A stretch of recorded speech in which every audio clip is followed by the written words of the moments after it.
Mana, hurmatli mijoz, olmali pechenyelar sizdan 17 ming so'm bu. Mana, rahmat. Ha? Aytdim, nimaga savdo tushib ketyapti deb. Ay, nimaga? Klientga taklif berishni bilmayapsiz. Ha, so'ragan narsasini berdim. So'raganini bermang, taklif bering, gata bering, lapki bering. Assortimentimiz axir ko'p-ku.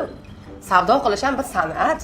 Yaxshi savdo qilsangiz, premiya beraman sizga. Menga gata pechenyesidan yarim kilo solib bering. Ha, bo'ldi. Hozir beraman. Ha, mana shu yoniga mana lapkamizdan ham solaymi? Rosa zo'rda mazzasi. Bir shirin. Mayli, soling. Mana, o zo'r. Olib tatib ko'ring, og'izda eriydi-da.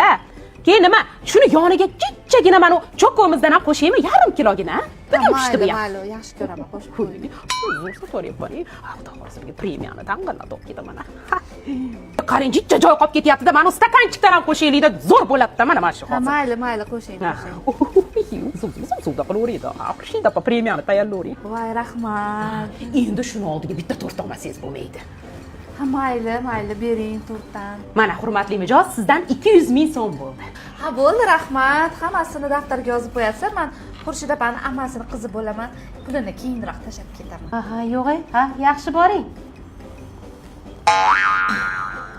Boshqa bu ishingizni qilmay qo'yaveringlar. Boshqa bu ishingizni qilmaymish. Bu nima deganingiz-a? Mana premium nima bo'ladi? Qanaqa peshonasiga hammangizni qizilib yozib qo'yibdimi? Agar 200 mingni tashlab ketmasa, oyligingizdan minus qolaman.